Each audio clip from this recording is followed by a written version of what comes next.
Let's go try to see if we can catch him on camera or on the night vision camera. Dude, he's got Get off. He's got it. Okay, we gotta get out of here. We gotta get out of here. Whoa! How the hell did that happen? Chris, In September 2020, John and Tim from the YouTube channel Exploration Unknown went into a dense forest to check out rumors of an abandoned altar hidden deep in the woods. What they expected to be a normal exploration quickly turned out to be far more dangerous. From the very beginning, things felt off, and there were warning signs that something wasn't right. Where are we? It's supposed to be public land. This is private property, bro. Well, maybe it's like this over here, somebody's private property. But I know this over here should be like public land. As they followed the directions, they weren't sure whether they were on public land or private property. Only a few minutes after arriving, they found out the answer in a terrifying way. I saw something behind you. Kill that, dude. Kill. Oh my god, dude, it's a car. Shh, lad. Dude, they were waiting. Somebody's here. Shh. Get down. Oh god, dude, we gotta get out of here. He shut that engine off. Oh god, he's getting out. Oh god. Hey, that thing you damn lights are for. Oh god. Dude, he's got Get off. He's got it. Okay, we gotta get out of here. We gotta get out of here. Okay. Go. Oh God. Damn. Tim, you okay? You okay? Get up, dude. Come on. Get up. Are you hit? Oh God, run, dude, run. Okay. A man suddenly appeared, as if he'd been waiting for them, and without saying anything, aimed a gun at John and Tim, then fired. The gunshot echoed through the forest, and Tim stumbled to the ground, making it briefly seem like he'd been hit. It was a terrifying situation where one wrong move could have been fatal. With no good options, they stayed calm and managed to escape. The man didn't chase them, but the fear followed them all the way back to their car. Shaken and realizing how close they came to real danger, they never returned. The clip is from a TikTok account called The Scream Sat Night. What makes it weird right away is the account itself. There's only one video, no bio, no updates, and barely any explanation besides a short caption. The person who posted it says it was filmed at their vacation house, somewhere that's supposed to be calm and relaxing. Instead, they claim they kept waking up to the same thing over and over again, screaming. Not just once or twice, but so often they couldn't brush it off anymore.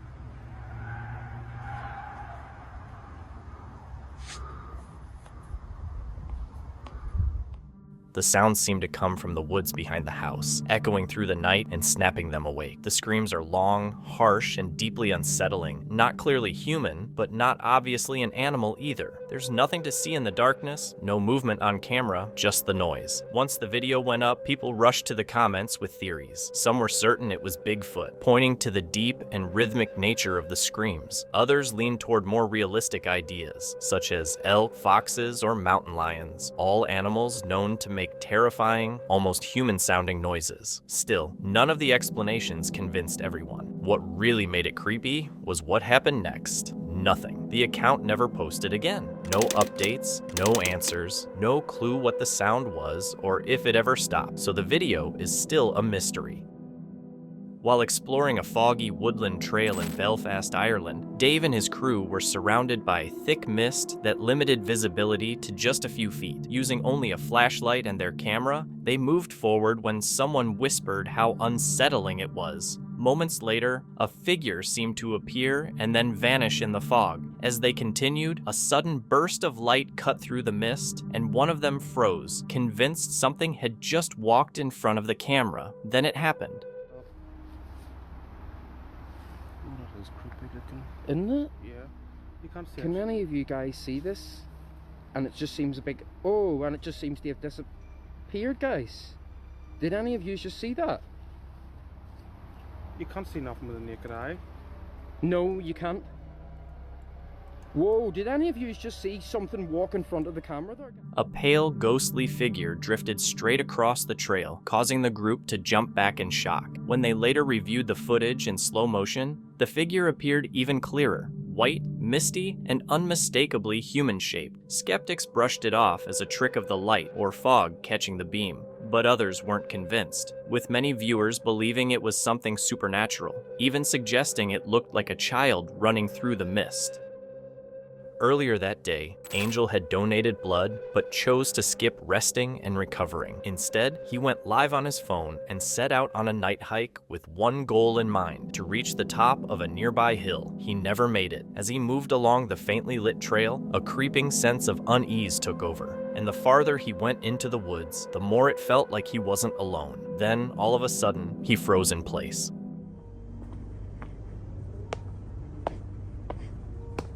Bro, I hear shit.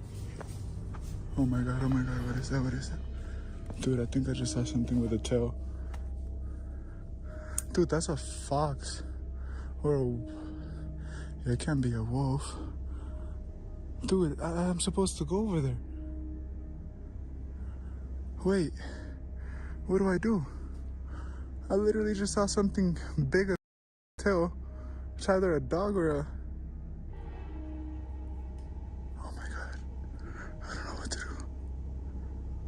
Dude, I'm kind of scared. Oh, bro, that thing was huge. It can't be a wolf. Let me ask my Apple Watch. Is there wolves in Berkeley? The area welcomes a wide variety of birds: black-tailed deer, coyote, No, I said, ground oh, squirrel, coyote. striped skunk, That's western probably- terrestrial garter snake, that's probably gray what it fox, was. bobcat, and red-tailed hawk. Coyotes There are scared also of humans, periodic right? sightings of mountain lions amongst the Mountain lions. This is from Wikipedia. But it could have been, because that thing was huge. With adrenaline pumping, darkness closing in, and the thought of mountain lions nearby, Angel ran as fast as he could, completely ignoring the advice to avoid intense activity after donating blood. Fortunately, he managed to escape the situation and made it out unharmed. This is from the YouTube channel Man Dog Wild, run by Daryl. He was exploring an old forest known for strange reports like battery drain, footsteps, and apparitions. Before what happened later that night, Daryl shared a clip from a trail camera he was testing. At 4:25 a.m., the camera records a deer walking by. Moments later, a glowing orb enters the frame, moves quickly across it as if following the deer, then disappears. It could be dust or an insect, but the movement made people question it. Earlier that day, Daryl and his dog, Yeti, hiked, set up camp, ate, and went to sleep. The forest was calm at first, but it didn't stay that way.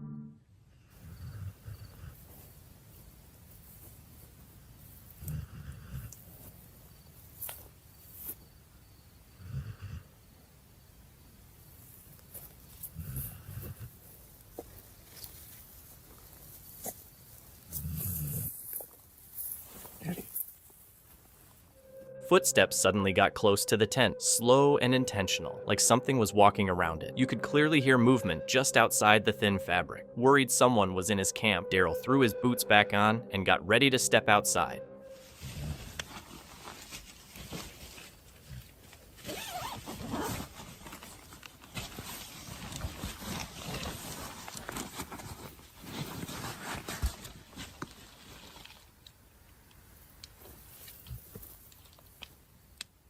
Yeti, let's go.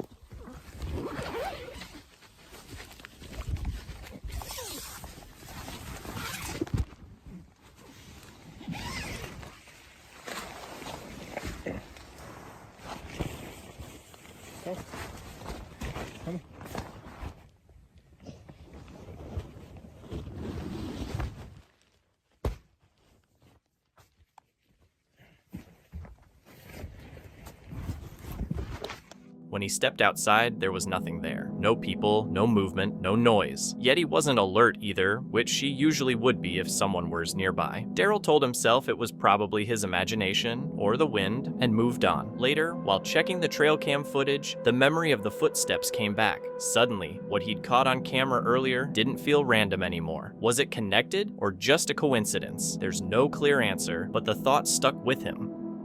On September 18th, 2025, Jasko and Chris from the YouTube channel Jasko went into Devil's Forest, a place known for dark rumors, disappearances, and a violent past. They planned to van camp near Devil's Pond and film whatever happened. From the moment they arrived, the forest already felt far from empty. That was very clearly a person standing there. It looked like a hooded.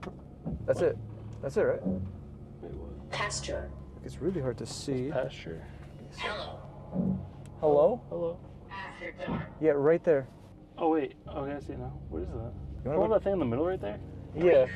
Okay, we thought it was a person, and if that's just like a jacket or whatever, that makes me feel a lot better. However, that doesn't explain the flash of light. It looked like it was moving. There's a bag there. Now, my big fear right now is did someone just literally take... As they drove deeper into Devil's Forest, trying to find a place to stop, they spotted what looked like a person standing near the road. A moment later, there was a sudden flash of light, like someone snapping a photo from the darkness. Then, everything went quiet again. It was the first sign they might not be alone. Not long after that, they came across a soaked bag left deep in the forest, filled with clothes, shoes, an old stuffed bear, and a broken camera. What the hell? Alright, yeah, I don't know if we should. Oh, dude. Is someone potentially out here right now? His face is like... Whoa, whoa, whoa, Who is this person? Why is everything wet? whoa. I don't know. Makes no sense. I mean, it's been raining, but not that much. Oh, wait. I will never... Matthew 7... Whoa, whoa, whoa. What is going on right now? Bro, we need to get out of here, like, ASAP. I just saw something big move right in front of me. Almost like a person, but there's no one there, bro. Who's Matthew? Who's... Bro, did you throw something or was that something? No, I didn't throw anything. Huh? I didn't throw anything. Oh, I thought you threw something to like No. scare something off. I'm so uncomfortable right now. I'm just gonna open this quick and just check. Oh, okay. There's a lot of stuff in there. Yeah, there's shoes. There's a camera. It makes for the pictures, no? Oh, the flat. That's the light we saw. Wait. No, there's no. Nearby, they found disturbing written messages hinting at guilt and regret, but nothing that explained who left them. The forest didn't just feel quiet, it felt personal. Later that night, Jasko went off to investigate the trails on his own. Dog. Yes. It sounded like something was just charging at me. Like right here. Guys, I'm sorry for screaming. That genuinely sounded like something charged at me. Sorry. Occult activity. Chris? Spearbox just said occult activity. Mysterious. It's very mysterious. Thank you, spirits. I'm hearing something walking in the distance. Okay. Whoa, what the Yo. Correct. Okay, thank you. How about this? Witch's portal. Cool. A lot of people that water here, they believed were witches. It's a crazy story. A lot. That was a clap right behind me. That was a clap like right here. Chris? Bro, that was right behind me. What is going on here? That's crazy. All right. Let's keep going. That sounded like something just like... Guys, it sounded like right behind me. Investigate what happened here. Investigate what happened? I'm trying... Who's following me? Okay, I'm hearing some weird noises right now.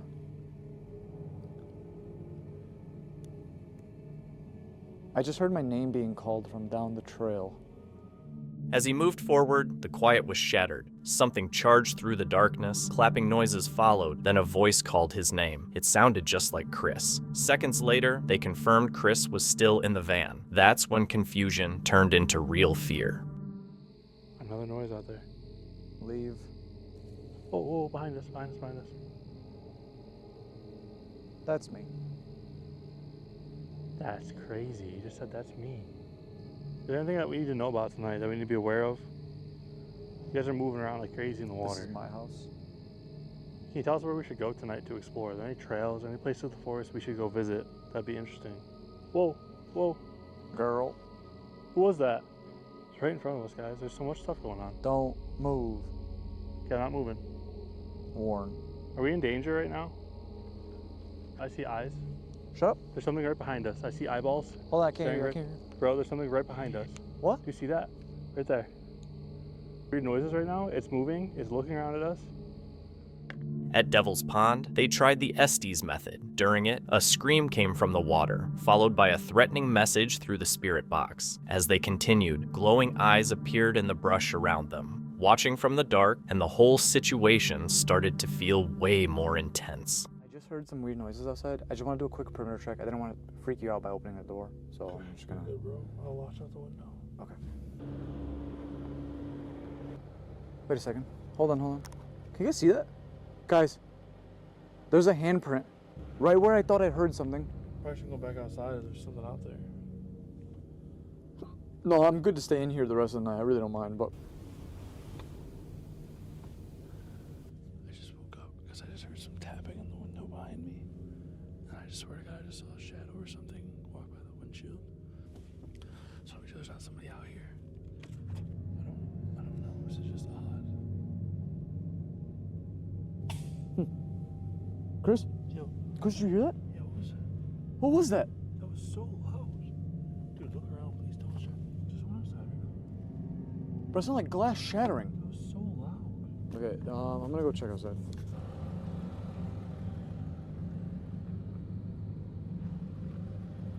I don't know what that could have been. That genuinely sounded like glass, bro. Like, where the hell is it? Chris? Chris? Yeah, Oh, there you go. I just saw eyeballs up there. It was right on the side of the road. To the left or to the right? The left side. Something there? I don't know. Chris, Yeah, it's I know. 3 o'clock in the morning. Is there really someone out here messing? Okay. Okay, get in the van, get in the van, get in the van. No. Chris. That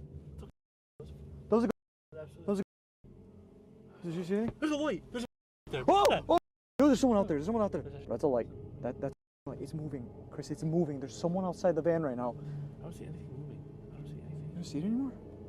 It's like going. When they went back to the van to rest, things got worse fast. A large handprint showed up on the vehicle where there hadn't been one before. Not long after, a loud crashing noise echoed nearby like glass breaking. Then, early in the morning, a gunshot rang out close to the van, followed by flashlight beams moving through the trees toward them. Thinking armed people were approaching, Jasko and Chris started the engines and got out of Devil's Forest immediately. The investigation ended in pure chaos, focused only on getting out safely.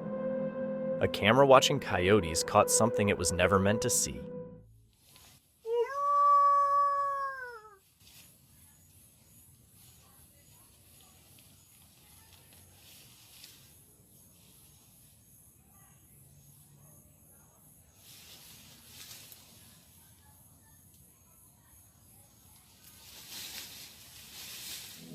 A strange figure emerged from the darkness, approaching the camera with a chilling mix of features: cat-like ears, a wolf-shaped body, and an unsettlingly human face. Viewers continue to debate what it was, but no explanation has ever been found. Meet Ian, the popular YouTuber behind Midwest Ghost Hunter, known for exploring abandoned places and eerie history. And on April 12th, 2024, he was about to be pushed further than ever when what started as a calm spring evening turned into something much darker. Ian decided to spend the night alone at the haunted Old Baru Inn, an old bar dating back to 1864, with a violent past tied to Al Capone, drug cartels, and deadly shootouts between rival gangs. Still, the real horror was said to be in the basement, where brutal torture and countless deaths allegedly took place. As Ian stepped inside, he slowly scanned his surroundings, trying to get a feel for the place before beginning his overnight exploration, unaware of what the night had in store. I heard this place is supposed to be really haunted. Could you show me what they're talking about? The stories of strange things happening? I'd like to see it for myself. Is there anybody here that could do that for me? Oh. Ian begins his investigation by trying to document anything unusual in the bar, and almost right away, he feels an eerie, unsettling atmosphere, like something is watching him. But that was only the beginning of a terrifying night. Switching things up, Ian pulls out an EMF reader to check for unexplained energy spikes, setting it on the bar and asking questions as he waits for a response. Then something truly chilling happens. Could you tell me that? Whoa, what the that? I saw something over there. Hello?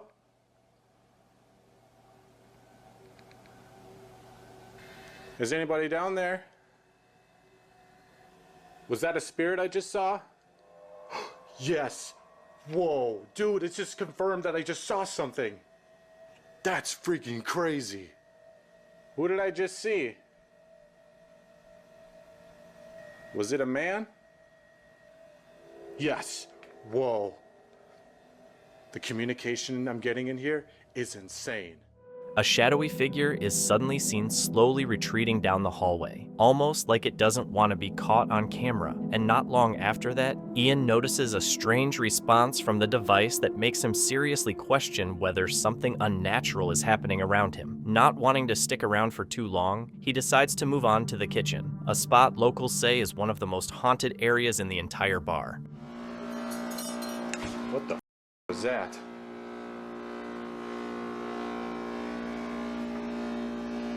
Hello? Oh, holy! Something just got thrown. What the hell was that? Look at that. What the is that? That's like a spoon. It's on the floor. Like, how is that even possible? I don't know. I don't know how to explain any of this. Everything that is happening to me right now is far beyond what I was expecting from this place. After picking up some eerie vibes and spending a bit of time in the kitchen, Ian finally decides it's time to head down into the basement. Stairs. Make another sound. Oh, jeez. That is the last spirit I want to encounter right now. Could you do it again a little louder? Oh, holy! That was a black mass! Okay, I want to get out of here. I want to get out of here. But it's a freaking dead end over here. I can't get out this way. A dark, shadowy figure shows up and moves across the room, clearly caught on Ian's night vision camera, instantly sending a chill through him. I don't want to be down here anymore. I am really freaking out. My legs are shaking. Yeah, just go towards it. Just go towards it. Just once. Just once. I'm just going to show that nobody's there. And then I'm out of here. I'm done with this basement.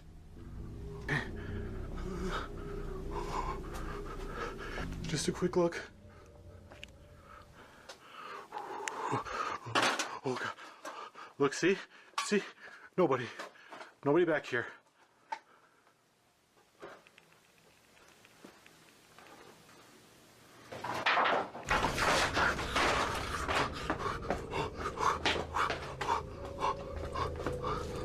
I'm done. I'm done. I'm done. I have had enough.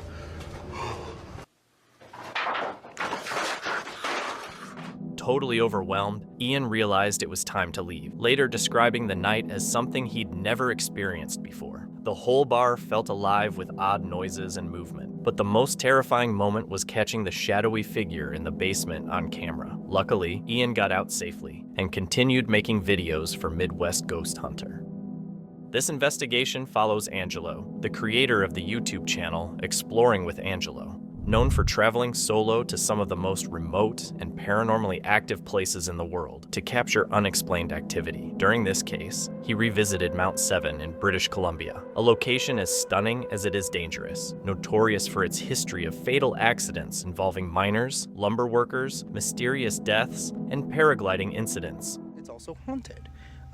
What we do know is that it's haunted by, probably people who used to work up in that area, which is a very dangerous spot to be in, especially during the winter. I have been up there during the winter time, and it is quite treacherous. So we do know there's deaths from, lumber workers, miners, all that sort of thing. And yeah, there's also something else going on up there. On multiple occasions now, I have seen something, and I don't know who or what it is. Angelo believed the mountain was haunted, often feeling a heavy presence there, something he had encountered many times and hoped to better understand. As he made his way toward the summit to set up camp, he reached a familiar spot and immediately sensed that something was off. The large metal fire pit that had always been there as a permanent fixture was suddenly gone. It smells so good up here. So I don't know if I'm tripping out or something, but I swear the fire pit is missing. What? So the spot is empty and there's no one here, which is good. That means we might be able to camp up here again. I am obviously going to go to the top because you have to. If you come up here, you literally have to go all the way to the top, but kind of confused. Where did it? Yeah, it's literally missing. Unless I'm tripping or somebody moved it somewhere. There is legit no fire pit anymore. That doesn't make sense. Okay. Yeah, wasn't it like literally right there? Either someone stole it. I would not be surprised if that was the case. Yeah, that's weird. Odd. So yeah, there used to be like a building over here, which is gone now. I don't know. Unable to locate it anywhere, Angelo began to wonder whether it had been stolen or if something far stranger was already happening. As night fell and the tension grew, two loud, forceful knocks echoed from the woods, far too deliberate to be natural. Carrying bear spray, Angelo stepped into the pitch-black forest, where his flashlight revealed the missing fire pit had somehow been dragged dozens of feet away and hidden among the trees. When he returned to camp, a sudden crash sent him running back to find his heavy table and tripod violently overturned, with no one nearby and no logical explanation for what had happened. Sounded like something crashed. What was it?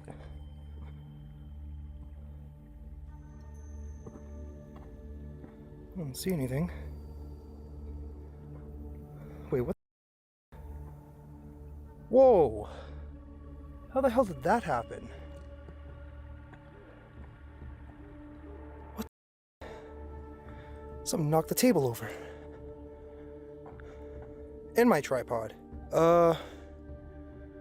Okay. Choosing to relocate, Angelo drove farther down the mountain and later confirmed through GPS that he had unknowingly parked at the exact site where two bodies were once found inside a car under suspicious circumstances. While walking along a nearby narrow, eroding road, the night intensified when a chilling scream echoed through the forest, followed shortly by another scream from a different direction. Holy crap. What the? Holy just saw him again. What the? What the? Guys? Oh my god, I'm sorry, but... Holy crap. Oh my god. I just saw the man up there again. With the half missing face? What the... What are you? He came face to face with the same entity he had encountered before, a man-shaped figure with half of its face missing that appeared briefly in the darkness before disappearing. Terrified, Angelo ran back to his car and noticed two unexplained handprints pressed into the hood, as if something had leaned against it while he was gone. While skeptics might argue fear, isolation, or environmental factors, the growing activity, physical disturbances, and repeated sightings point to something far more aggressive, leaving one final question. Was Mount 7 simply echoing its tragic history, or was something still there, waiting for the next visitor? On October 30th, 2025, the YouTube channel The Outdoor Gear Review, known for quiet solo trips and hands-on gear testing, travels deep into Pisgah National Forest. Luke Madison, traveling alone toward Brown Mountain, stops at Wiseman's View, an overlook long associated with mysterious lights reported for more than a century. As night settles over the gorge, the silence grows heavy, giving the sense that the landscape itself is waiting to be observed. And we are off, everyone, heading towards the Wiseman's View. And here we are, everyone. We have this city far off in the distance. This certainly complicates things. So the question is, are the Brown Mountain Lights, lights from the city, lights from vehicles and whatnot. It has been studied by scientists from all around the world, and everybody seems to believe something different. Not sure if the camera picked that up, but I did spot a light up in the sky over those mountains over there. It was really just for a second, and then it dissipated. One thing that I find really, really interesting about the Brown Mountain Lights and all that stuff, the Cherokee Indians, they were gone before white people came into the area. But yet, the people who lived here, they saw something. They experienced something too. And to this day, there's not a good consensus of what the lights are. As you can imagine, there's all sorts of theories, including gases coming up from the forest and somehow igniting. Some say it's car lights. It's peaceful up here, peaceful and quiet. And I'll be honest, almost a little bit eerie. Go out into the middle of nowhere, hang out on the side of a mountain all by yourself for a few hours in the darkness, and then tell me how you feel. Wind moves through the trees as hours pass without disturbance. Standing alone at the overlook, Luke admits the silence doesn't feel calming. It feels heavy and closing in, making him acutely aware of just how exposed he is. Down below us is a massive gorge. We are right on the edge of it, on a cliff. It is massive. Certainly dangerous for those who are not prepared to go in there. There are hiking trails that go all over the place. Most of them are in pretty rough shape. It is very common for people to go missing out here. The last person that went missing that I'm aware of was a woman. That was last year or the year before. They found her vehicle at a trailhead, but she has vanished. While gazing into the valley below, Luke recalls a recent case in which a woman entered the area and never returned. In a place this remote and shadowed, a disappearance can happen quietly, unnoticed, until it's already too late. Originally, I was going to camp out in this parking lot, but it is so windy. Why don't we drive down the road here and let's see if we could just find a simple campsite to pull off in. Something that's more sheltered than this.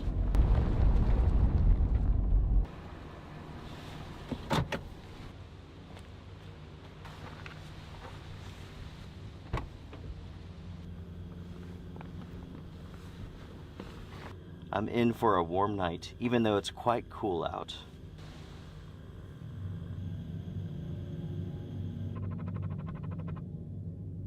The heater ran out of fuel at the same time that the alarm went off.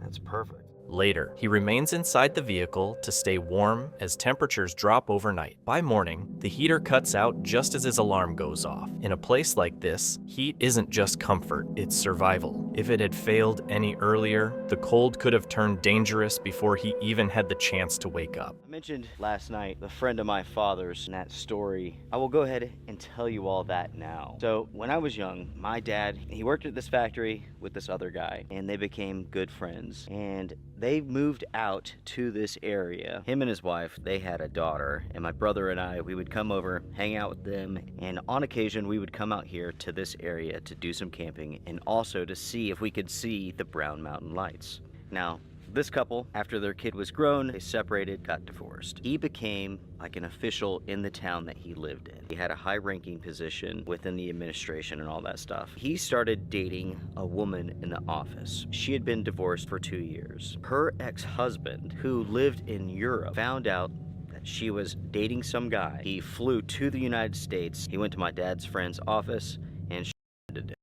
Crazy as that. The ex-husband, the ex-wife, they hadn't spoken in 2 years. They had no connection, no relationship.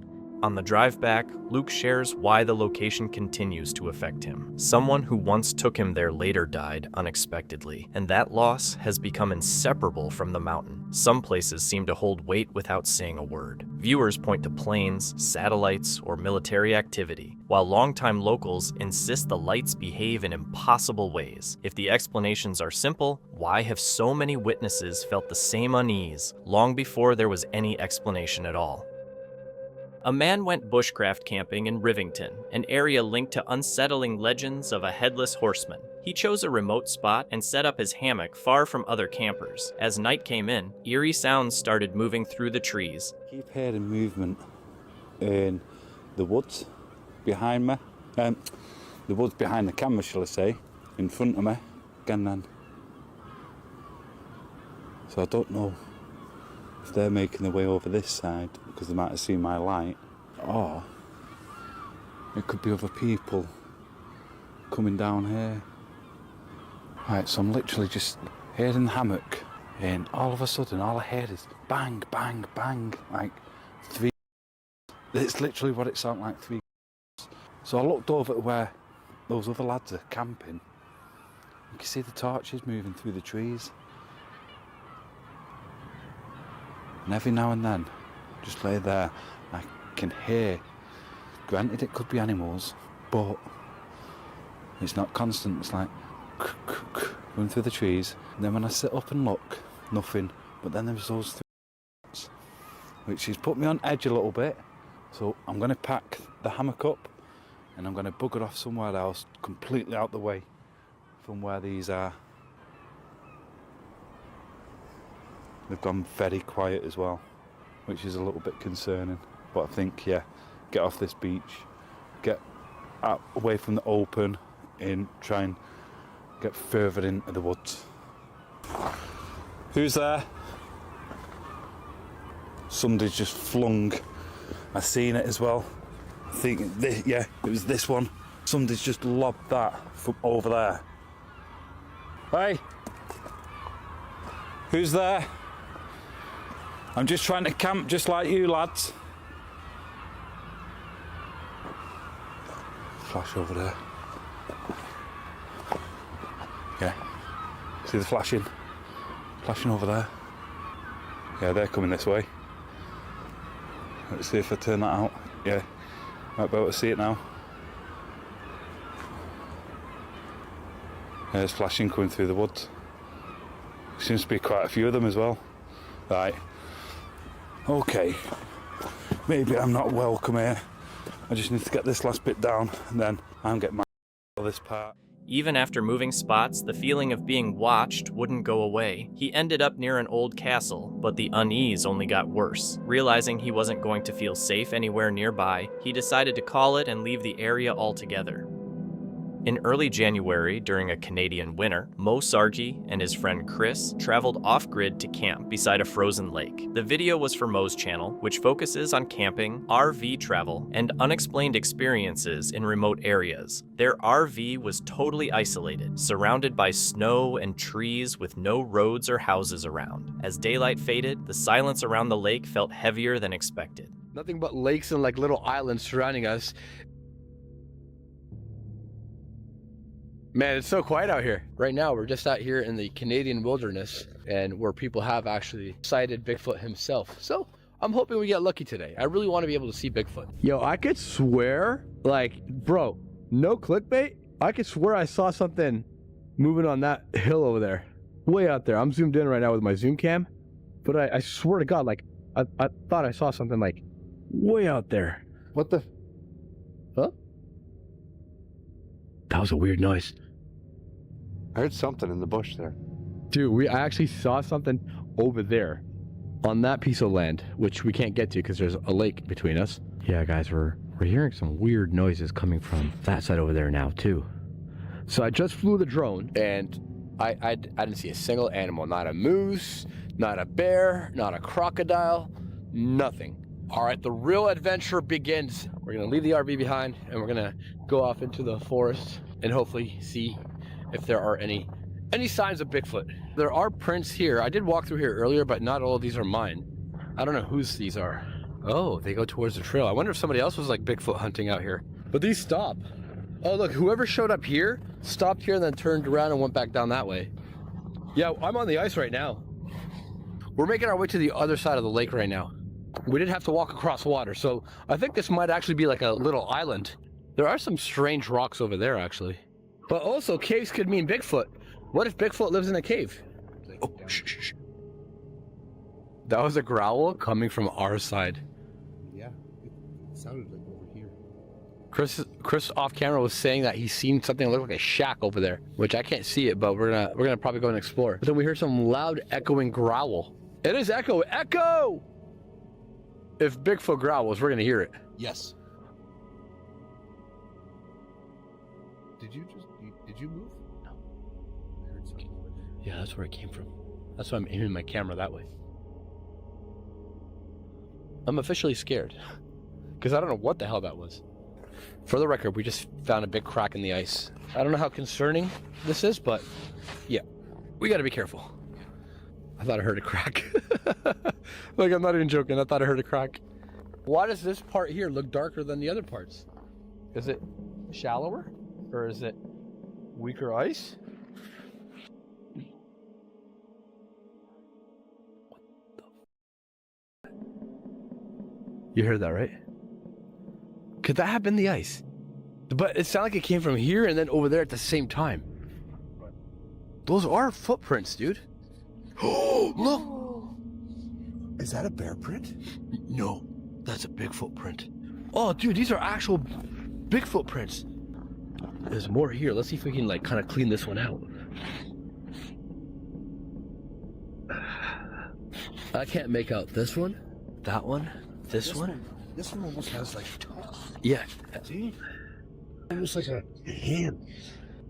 But it looks like Thumb, finger, finger, finger, finger. I don't know. Could be maybe part of a foot, right? Like that. The trip started calmly. The frozen lake stretched out in all directions, broken only by distant islands and windswept snow. As Mo and Chris walked across the ice, loud cracks sounded beneath them, followed by deep, unfamiliar noises rolling in from the shoreline. While exploring farther from the HRV, they spotted large impressions frozen into the ice. The shapes were uneven and partly buried, hard to identify, but clearly much bigger than their own footprints. Feels good to be off the ice.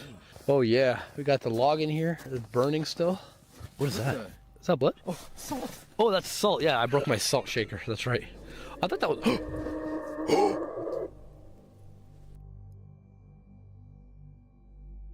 I've never heard that before.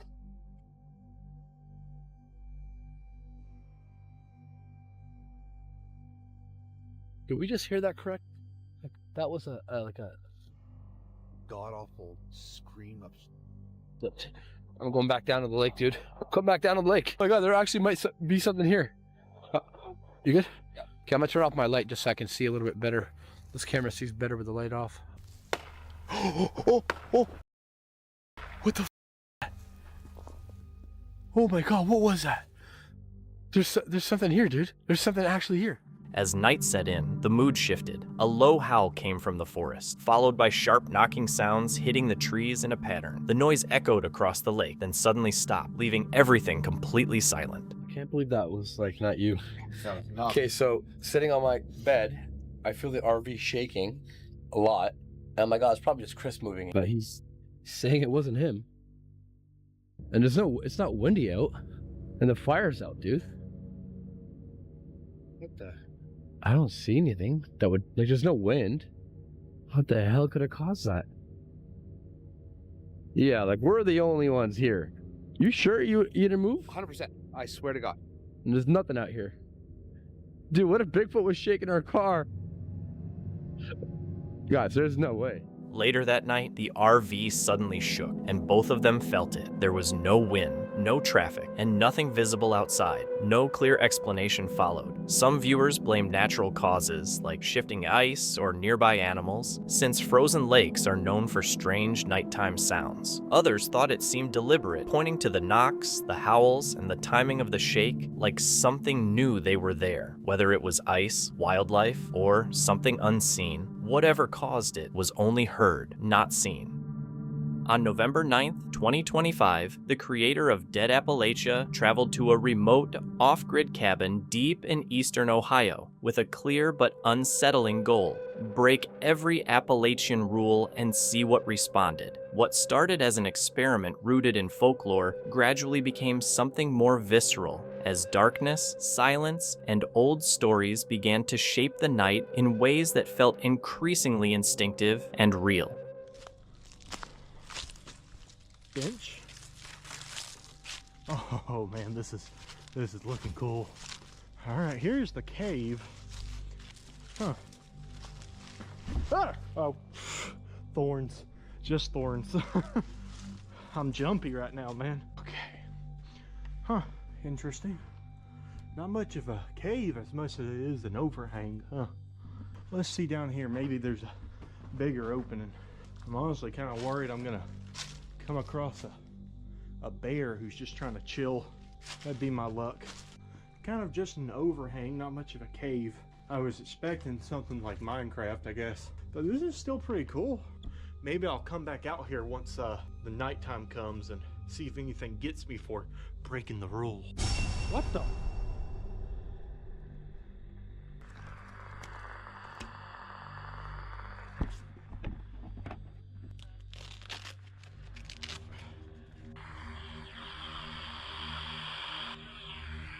I think I accidentally turned on my spirit box when I was trying to open up my gear pouch. That scared the hell out of me. I'm not gonna lie. That was kind of jarring. There's a lot of weird sounds happening out here. Did you know that Ohio is considered the most haunted state in the entire US? Before I was, really getting into this stuff, I didn't think much of Ohio because only a tiny sliver of Ohio is actually Appalachia. But as I do more research, it really is an interesting state. There's a lot of like natural history. There's a lot of ghost towns here, and there's a crap ton of haunted locations here in Ohio, more so than pretty much anywhere else in the country. So I'm actually kind of excited to be here. I've never been to Ohio before. That's what I like about this YouTube channel. It lets me travel to these different states in the Appalachian region that I never would have gone to on my own. I'm gonna go check out this pond that the signs are talking about. Then I'm gonna head back, wait for the sun to go down, and then start my investigations and doing a couple of experiments. Those experiments being breaking every rule of Appalachia that I can. I keep hearing things rustling along this tree line. I think it's just squirrels, but like that's gonna do a whole lot. I mean, it's something. Huh. Well, I found a pond. Good looking pond. Very scudsy. Some type of A-frame with chicken wire on it. I think that may be a duck house. I bet there's chock full of fish in here. Then again, I don't have an Ohio fishing license, and I really don't want to spend the money just to fish for one day. Again, I keep hearing rustling. There's a lot of squirrels around here. All right, let's head back. I'm gonna take a nap with my wife, and we will wake back up when it's dark, and I'll see if I can entice anything to come and eat us. All right, I guess I'll see you in the nighttime. He arrived at the isolated cabin and explored the area around it, finding a narrow bridge, an abandoned shed, a shallow overhang, and a murky pond tucked behind the trees. Even the spirit box, turning on by itself, hinted that the place carried a strange presence, but the true test wouldn't begin until after nightfall. He is awake. Hi, baby. All right, since you're here, I don't have to look up sounds. All right, just whistle a couple times for me.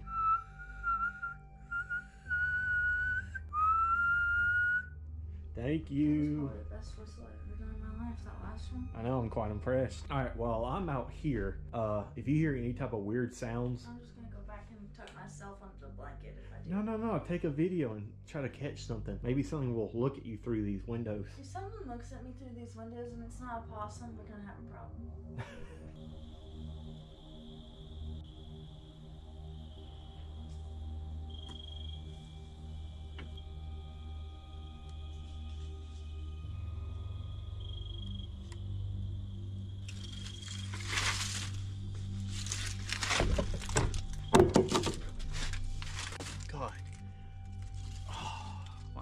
Phone.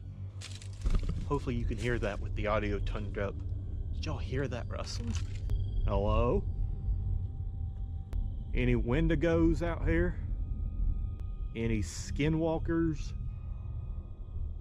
I ain't afraid of you. I'm a little afraid. As dusk settled in, he broke the first rule and whistled into the woods. The sound had barely faded before something large stirred in response, close enough to be felt but not seen. The reaction was immediate and deeply unsettling, yet he chose to keep pushing further. Okay. The little lanterns here are a nice touch.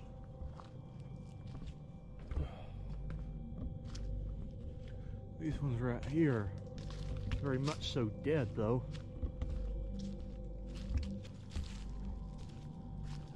I'm worried about going out here without a weapon or something, but I doubt that axe would do me much good anyways. It looks super dull. We'll head this way. I saw a trail that heads up the mountainside. I'm gonna follow that.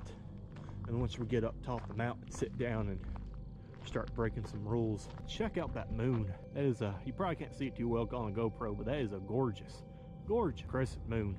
I will say I am getting a sort of bad vibe feeling out here. I'm sure you hear this a lot from other paranormal YouTubers, but something feels wrong out here. I feel like I'm not welcome. I guess I am out here purposely breaking supernatural rules. Yeah, I'm getting the heebie-jeebies. Something about the Appalachian woods when the leaves start falling. The woods around here just look so ominous and creepy and uninviting. It's like whatever is out here does not want you in here. Here we are, right here. I'm gonna try to not talk very much on the walk up here, and I'm not gonna put any type of like ambient music. I want y'all to hear the sounds of the forest. So I'm gonna turn up the volume here really loud to see if you guys can hear something that I can't. Here we go.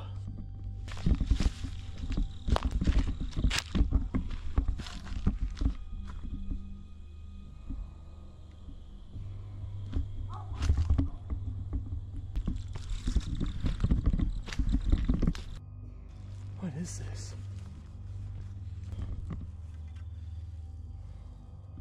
Feed, sawdust, something or other.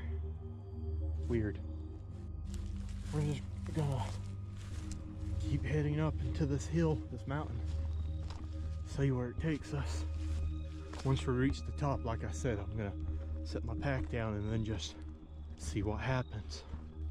Look at this gnarled, creepy looking tree. This forest is daunting to say the least. Did I just see something move? I think it's just my eyes playing tricks on me. We're almost to the top of the hill, I think. Oh, man. That incline. It's getting the best of me here. All right, this place looks pretty secluded. We're a decent bit away from the cabin. This is as fine place as any.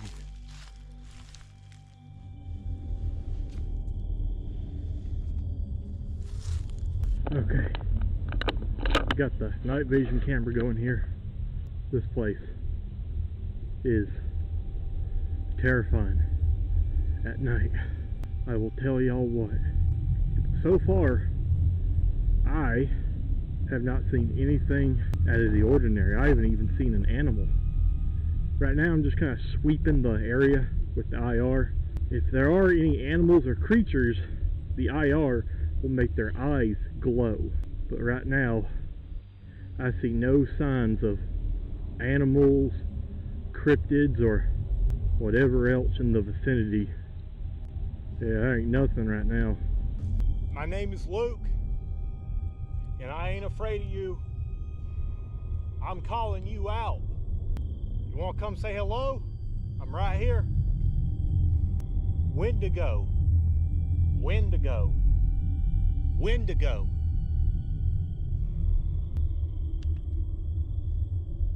Skinwalker. Skinwalker. Come out, you ant. I ain't afraid of you. I got the Lord on my side, son. Come say something to dear old Appalachia. If you ain't a wuss.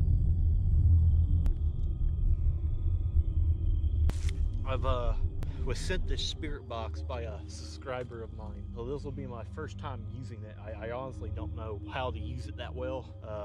Kind of new to all this, but maybe there's some spiritual energies here I can talk to. Pay for a vacation later.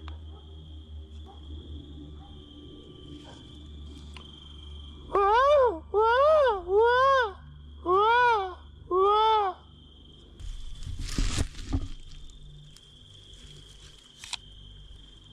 Do you hear that shit? Those are coyotes. They are very, very close. Let's go try to see if we can catch them on camera or on the night vision camera. Ow!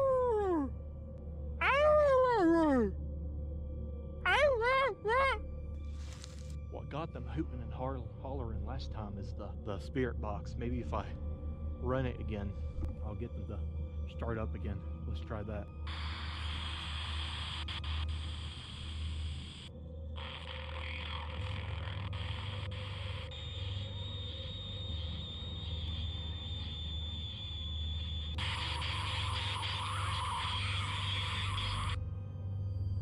What the actual hell?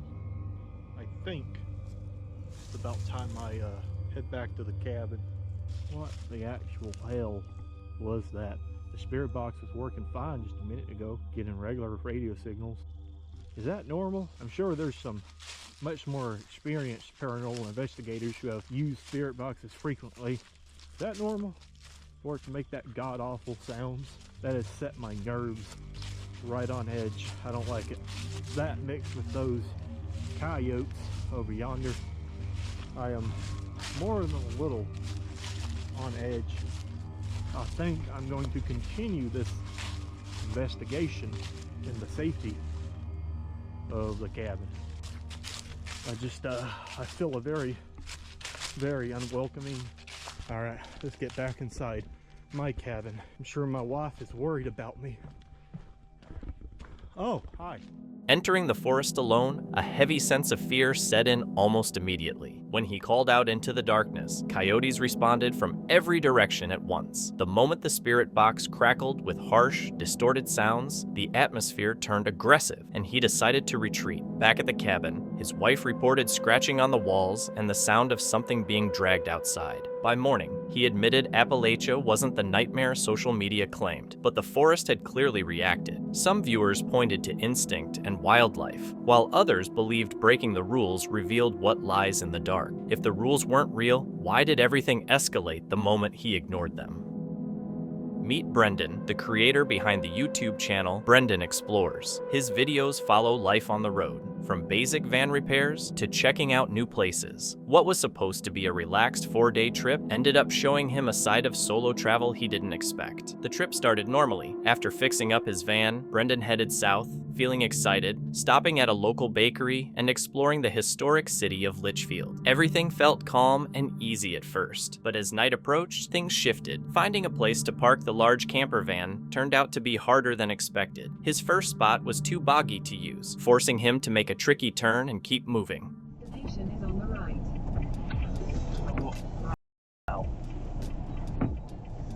State of it. Just look at it. The joys of trying to find a park up. Not giving up, he found another spot on his app, a quiet area by a reservoir. It looked ideal, secluded, and just what he was hoping for. We're now level. We're home for the evening. The calm didn't last. A car came out of nowhere and stopped with its headlights shining straight at his van. Then a person got out, their face hidden by a headlamp, and walked toward him. Brendan's panic grew as the figure reached the van, moved to the back, and vanished into the darkness. We're outside.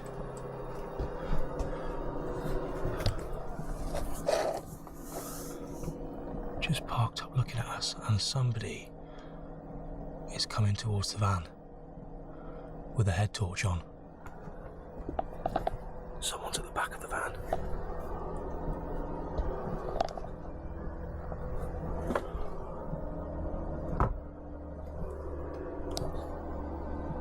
What the hell is this person doing? He's just sat there. As he was still trying to process what was happening, another car pulled up, then another. Before long, a small group of people were standing around in the dark, and he had no idea why. What was meant to be a quiet, isolated spot suddenly felt strange and unsettling. It's a car, not a van. Another car's just pulled up.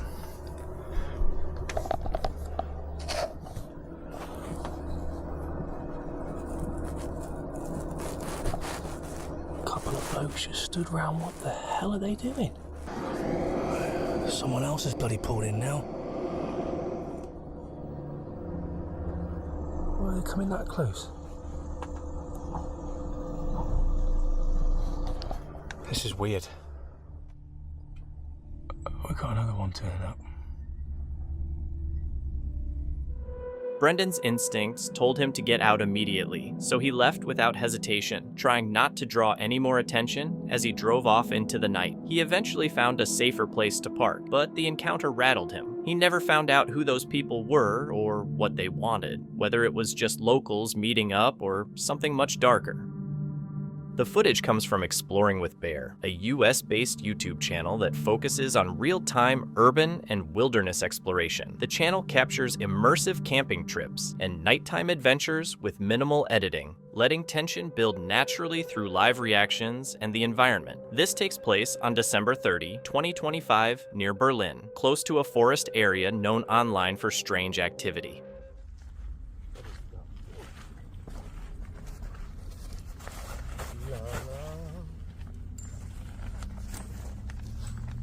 I'll fit that one. You want this one? Yeah, I thought that's favorite. I don't know. This one is. It's messed up? Yeah. What's wrong with it? Got leaves in it. It's time to get the fire going. Put the fire started. You got the box.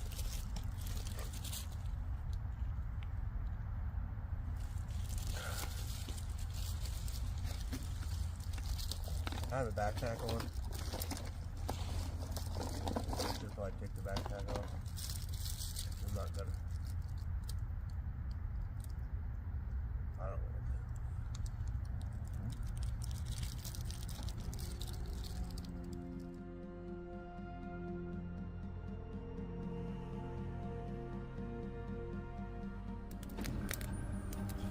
Oh yeah. Sausages, here we come.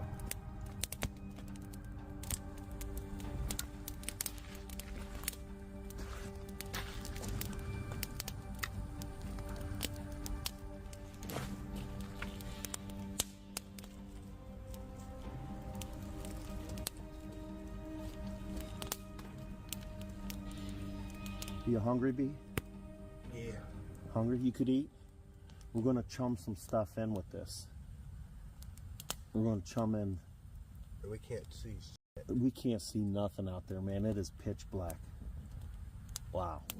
Bear says the winter camping trip didn't go as planned. The video shows a tense night setting up a low-profile camp near a wooded area known online for strange sounds. As it gets dark, they light a small fire and make food to warm up. The forest is completely dark, with uneven ground and deep shadows making it hard to see. Bear mentions he's had strange experiences there before, but makes it clear it's just a personal impression. The whole time, both campers stay alert, constantly pausing to listen to the woods. Another camping adventure. Tonight I got B filming with me. Currently we are around the Berlin area in Bigfoot territory, pretty much a Bigfoot hotspot, this area, where I just did a live last night with you guys and seen what I can only describe, man, but it was like a UFO. It was orbs, it was something, it was supernatural, and I'm hoping we can see it again tonight. Not only that, there was like some growls and this huge bang, thud, something big was moving in the forest as well. So we already got... Bear talks about strange moments from the night before, like unexplained sounds and movement in the distance that made it hard to sleep. There's no footage of it, and they admit normal forest noises can sound worse at night. Even so, the mood stays tense as they keep watching the darkness around the camp. First Bigfoot whoop of the night. Whoop! That was good acting. That was like an aggressive Bigfoot. He's gonna attack us now. We're gonna get mauled by Bigfoot tonight. Oh, look at the juices.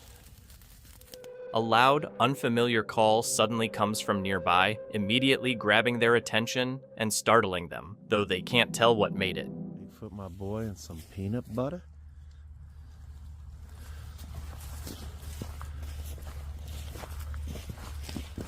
Who doesn't like peanut butter? I think everything. Probably the whole force is going to be hitting up that peanut butter. We're going to have everything right outside our camp. You know, it'd be spooky seeing like barefoot prints. That'd be spooky. Whoa, I'm getting in the quicksand. Wonder what these lines are going through there. Like a few different things was dragged. These look like drags. Those almost look like wheels because they're so uniformed. What is doing that? Oh, there's some bones. Bones I found. So, we're really close right now.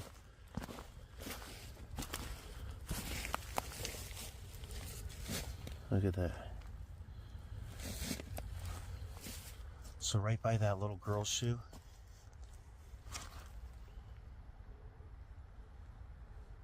Huh.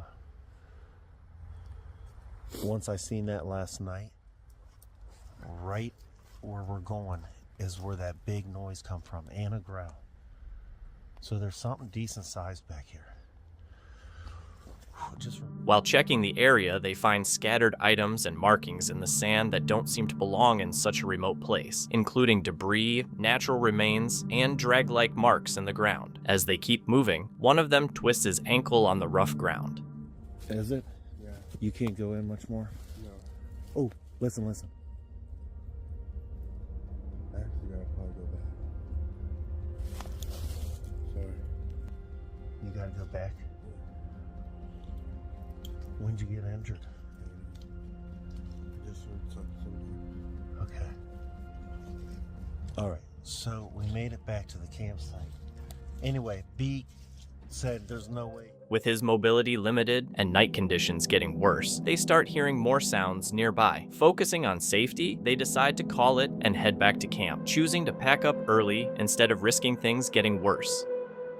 This video comes from Travel Stories, where Sergel usually shares quiet trips into remote wilderness, nights in handmade log cabins, and life far from civilization. Most of his videos are calm and slow-paced, but this one takes a turn. The trip starts like usual, heading deep into the forest to spend the night alone in a small log cabin he's used before. On the way, he stops to check a trail camera he set up earlier in the summer and immediately realizes something isn't right.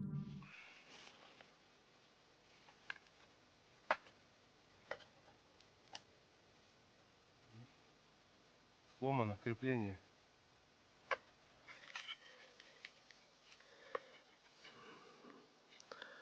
Вот этот кусочек вырван. Фотоловушку эту установил где-то в начале июня, в первой половине июня. Сейчас посмотрю, включу, если... Ну, в любом случае, вы сейчас кадры увидите, какие там есть.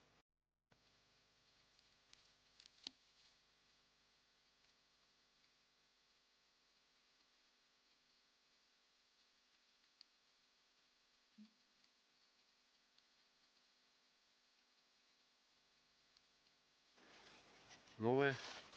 Подумаем. The camera is hanging crooked and the mount is broken. When he looks at the footage, it's clear a bear got to it. Not a huge one, but strong enough to break the plastic. By the time he reaches the cabin, daylight is fading and he starts settling in for the night.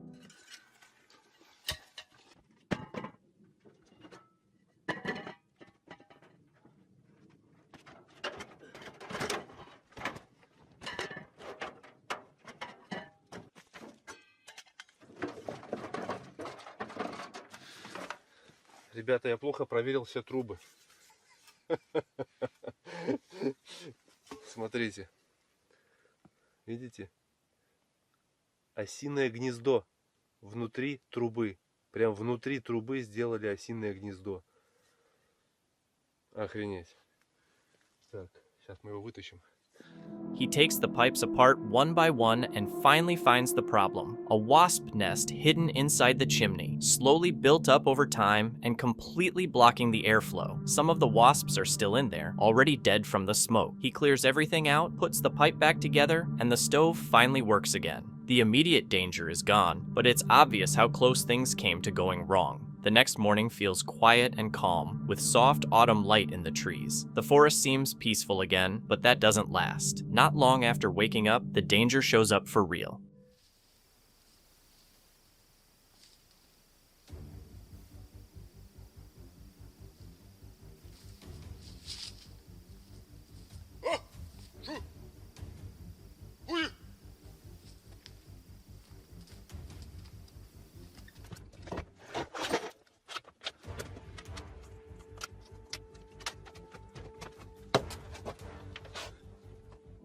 Sergel sees the bear himself, right outside the cabin, close enough to instantly raise the stakes. This wasn't just an animal passing through. It knew he was there and was clearly curious. He loads his rifle and waits, listening carefully.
He goes outside to scare the bear off, and it works, at least for the moment, but the tension stays with him. He packs up, knowing the bear could come back, even though it never does. As he heads farther into the forest to hunt hazel grouse and check his trail cameras, he can't shake the thought that things could have ended very differently. With no signal and no one nearby to help, every moment feels heavier. What makes it unsettling isn't imagination, but reality. A broken camera, a smoke-filled cabin, and a bear close enough to matter. Out there, even normal moments carry risk, and he gets through it by respecting what he can't control.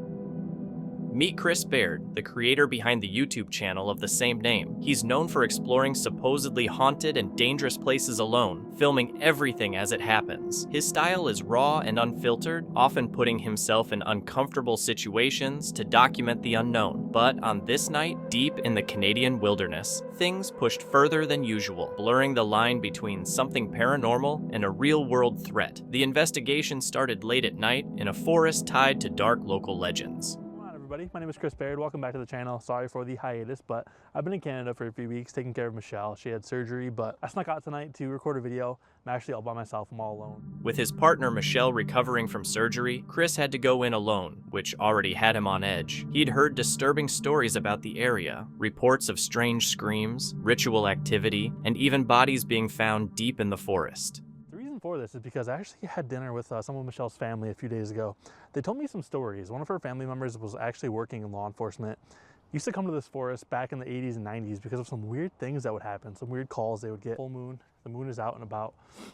I actually stumbled across one story too about this forest. People say they see skinwalkers out here. Now there's a really big open field right here. I haven't seen anything myself, but if you guys do see anything tonight, please leave comments, leave timestamps if you see or hear anything that I do end up missing. Staying cautious, he moved deeper into the forest with just his camera and a spirit box, unaware of what the night would turn into. Before going too far, Chris explained the dark history tied to the area, known by some locals as Black Hollow. Back in the 1980s, it was said to be a gathering spot for a gang involved in occult practices and punishment rituals. The stories only got darker, including one about a hunter who found a blood-soaked jacket and a strange bundle of sticks, then went on to suffer non-stop bad luck and sleep paralysis involving a faceless man. One of the oldest stories comes from a retired hunter who shared it in a local bar back in 2002. He said that in the fall of '91, while tracking a deer at sunrise, he wandered into Black Hollow without realizing it. He claimed he found a young man's jacket soaked in blood, partially buried near the bridge, alongside a bundle of sticks tied with red thread and a handwritten note in gibberish stuck inside a jar. He took the jacket and left the rest. Within a week, he wrecked his truck, lost 2 of his hunting dogs in unrelated accidents, and started experiencing terrifying sleep paralysis, always involving a man with no face standing on the bridge. But something felt off about it. Wrong. It was too tall, legs too long. His posture didn't match any animal he'd ever seen. When he raised his rifle scope to get a better look, the creature suddenly stood upright on two legs. Oh, I have the chills right now. If you guys have the chills right now, let me know. Hashtag chills. Wow. When he raised his rifle scope to get a better look, the creature suddenly stood upright on two legs, jerky and unnatural, like it had forgotten how to be human. But then it grinned. Jim says it had the shape of a man, but its mouth stretched too wide, and its eyes didn't reflect light like an animal's would. They absorbed it. He didn't fire. He just backed up slowly, heart pounding, until it dropped back onto all fours and disappeared into the trees. The next morning, when he returned to the area with a buddy, they found a circle of stones, a dead squirrel torn in half and placed precisely in the center, and something even more disturbing. Bare human footprints. In the mud. No shoes, no tracks in or out, just prints. With all that in mind, Chris got out of his car and headed into the woods. As he searched for a well-known haunted wooden bridge, his spirit box suddenly kicked on, repeating the name Virginia. After a tense walk through the darkness, he finally found the bridge, standing out against the moonlight. Underneath it, he came across something that instantly unsettled him, an Ouija board left behind, as if from a recent ritual. There's something right there.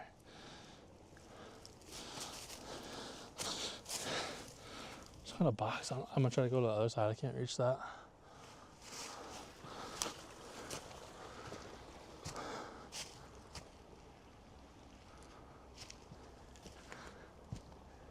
I'm so uncomfortable right now.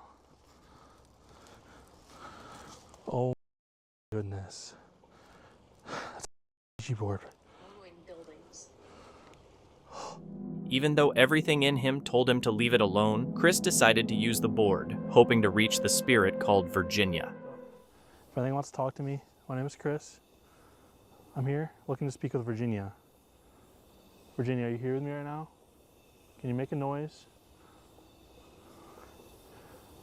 Or guide me? Talk to me on this board?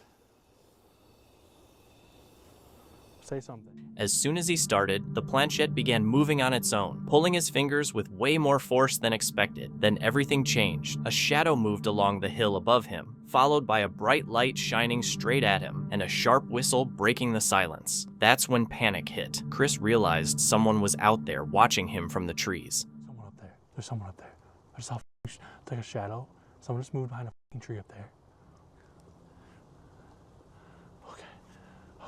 There has to be someone up here.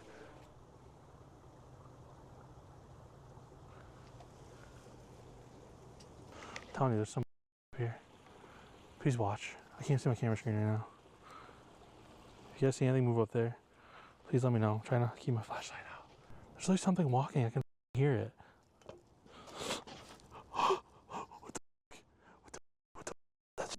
A blanket hanging on a nearby branch suddenly dropped like it had been thrown, and Chris rushed to put the Ouija board back where he found it, his heart racing. He took off, trying to get away from whoever was watching him, and ended up at another bridge. There, he decided to try one last spirit box session. The responses came fast and hostile, voices hissing for him to get out, telling him to leave, mentioning a demon. It all peaked when the box shouted the word, God, followed by a loud crash in the woods that echoed around him.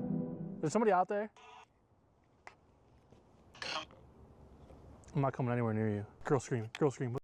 What the actual is that? Okay. I'm getting out of here. When he reached his car, the glove box was open and his things had been rummaged through. Nothing was missing, which made it even more unsettling. It didn't feel like a theft, it felt deliberate. Chris made it out safely, but the night left him shaken, wondering who had been watching him and whether it was the same person who had gone through his car or something else altogether. This clip comes from the YouTube channel Exploration Unknown, run by an explorer named John, whose videos usually focus on old places marked by violence, tragedy, and forgotten history. In this episode, he and another investigator visit Fort Anderson, an abandoned site in Rocky Top, Tennessee, connected to the Coal Creek Wars of the late 1800s. The fort sits on Militia Hill, once used by state forces during a violent labor uprising. The area is quiet and overgrown now, but its past is hard to ignore. Prisoners were forced to mine coal there, guards were stationed on the hill, and at least one inmate was killed in what was officially called an accident while reporters were watching. John wasn't expecting danger from anything living. He came to document the site, explore the old trenches, and look into reports of strange activity in the nearby woods. From early on, the place felt heavy, isolated, and unsettlingly quiet, with sounds moving through the trees and along the trenches where armed men once stood. Welcome everyone, it is John, and I'm back with another adventure. And behind me is a cannon that represents a location known as Fort Anderson on top of Militia Hill here in Rocky Top, Tennessee, formerly known as Lake City, and even before that, Coal Creek. But we've been having some experiences here already, and I'm excited to get it going. If you look, can't see down in there too well. There's a little ball in there. I mean, this is crazy. If you look on the side, 1853. It's an authentic cannon. Josh was just getting some shots down there where I got some earlier, and we heard a weird sound. Hello?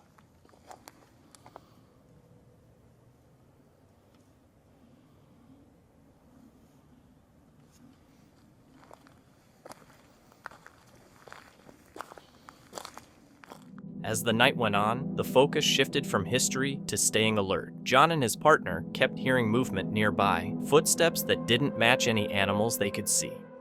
There's something about that trail back through there. There is, man. Every time I'm here, something wants me to go that way. I can feel it. I just saw a little light over in the woods there. Blue one? I saw it right when I was turning around. That was weird. It was like a little blue flag? Yeah. It was just like right over there in that trench. Yeah. As you was just talking about that, the REM pod. Something's just walking the trench. Like, where's it? Yeah. So we got the REM pod right there. Oh, look there, it went off. Yeah, I had the whole thing in frame too. You could tell. Really? You could tell I would. Can you do that for us one more time? I'd love it if you'd touch it one more time for me. Thank wow. you. It's been like that all night. It has. On command too. Was that you that we just saw in the trench? Are you showing up as a blue light?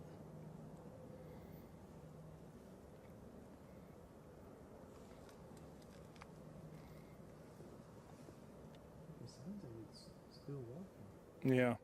Lights flickered in the woods and then disappeared. Their equipment reacted at strange moments, nothing that could be clearly explained on its own. Then the situation changed. Hey guys, in this actual area right here, approximately, give or take a few feet where that tree is where a prisoner was actually shot and killed.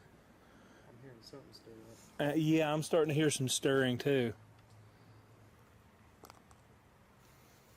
That was right there. It's just bizarre. It's like you would swear someone's walking up on you every time. I wonder if it's like trying to save me, trying to get me out of here. That very well could be it. Dude, something just moved behind that tree.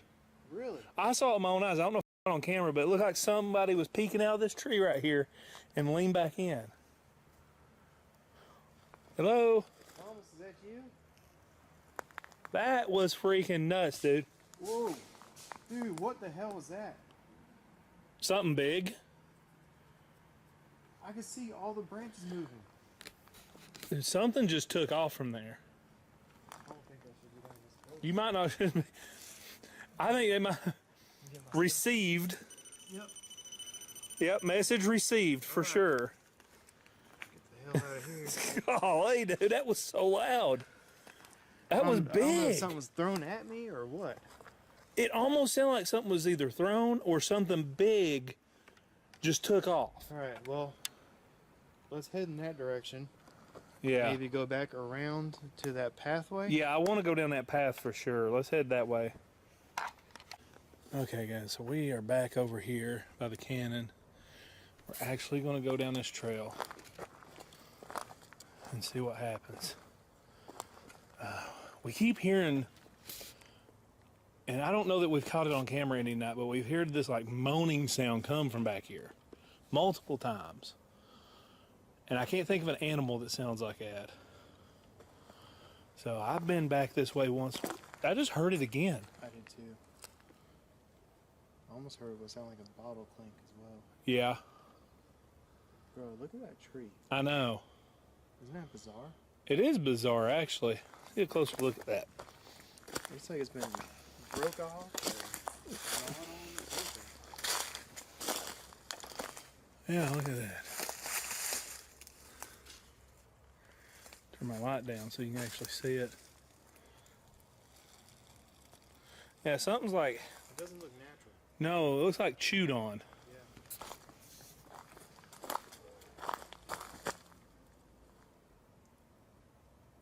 Hello?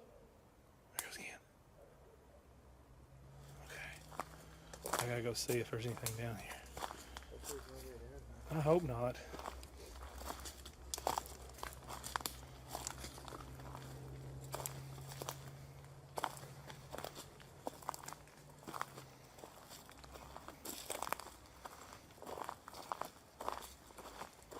Well, the trench goes this way. Dude, don't they What? say like spots of leper or a sign of Yeah. evil? Look at all the trees around here. Like, Oh. all the bark is coming off, and that one to the right of you. You know, it don't feel right down here either. Yeah, I'm not just talking about the moss. I'm talking like look to your right. A big tree. Yeah. There's chunks missing all out of it. Yeah, something's wrong here. Dude, come here and feel how it feels over here too. Oh, it hits you like right here. It hits you. I say yes. Oh God. Is there an animal or a bug on me? No. Oh, I feel like something just bit the hell out of my arm. Really? God dang it, that hurt. Nothing there. Oh. State coal mine. Dude. What is that? Hello?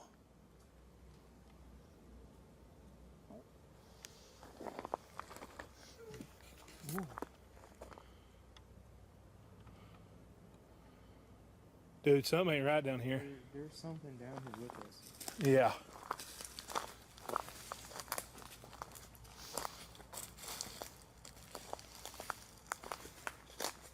God, I can't believe how much my arm's hurting. As they moved through a lower area near the trenches, they noticed damaged trees, bark torn off, branches snapped in ways that didn't seem natural, and a strong, foul smell hanging in the air. Everything felt wrong, and worse was still ahead. Dude, you smell that? I do smell that, man. That does not smell good. Dude, let's start working our way back up.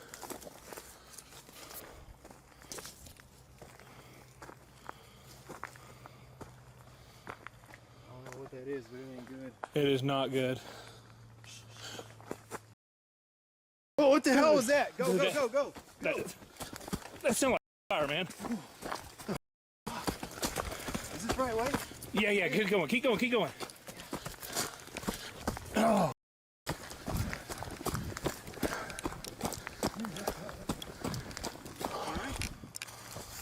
You're not hit, right? No, I don't think.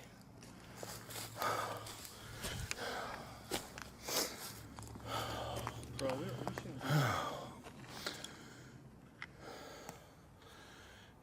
Somebody's messing with us over there. I don't know, somebody. that was directed at us. It, It smelled like a body. it did. That's why I started leaving. Let's get out of here, man. I didn't catch it until the breeze came my way, you know? Oh, God. We might want to let somebody know about that. That did not smell right. Make some phone calls. Oh, I grabbed my phone. oh, something down there. There's something down there. Hopefully it's an animal. I hope. Oh. Something large pushed through the brush, followed by a sudden loud crack that immediately put them on edge. There was no doubt about what it was, a gunshot. It was too close to brush off, even without seeing anyone nearby. They didn't wait around, quickly left the area, got into their vehicle, and drove away.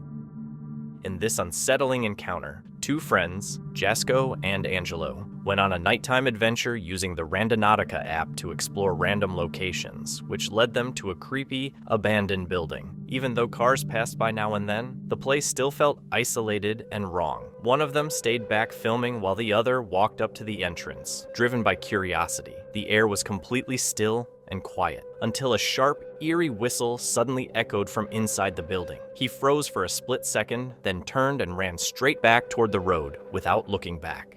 This might be a lost cause to get in, I'll be honest. Probably. They just went around the tree over there. This is so weird. Shadows in the whatever it was. Yeah. Yep. It's definitely a weird one. I'm gonna wait till these cars drive by, and I think I'm gonna try to like hoist her up there. Yeah. I'll climb You in. could probably like step up on there. Yeah, I think I'm and- going to. Just wait for these cars to drive by. On the off chance one of them is the owner, one of them's Alan, you know what I mean? Yeah, for real. But Hey Alan, we're just you know, checking on your old shot. It's all good. wait, listen. What is that? Hold on. Wait till this. I can't hear because the cars. Hello? Careful, there might be somebody in there. Oh, this is the last thing I'm hearing.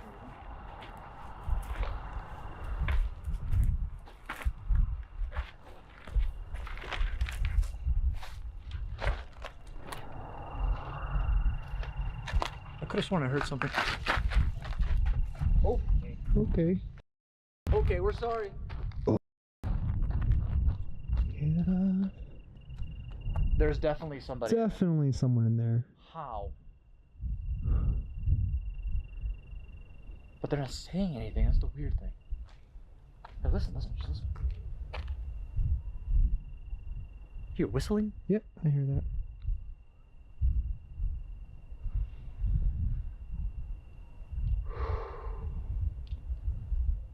They're back. Right behind you. Right over there. Look where the stop sign is. Right where that tree is.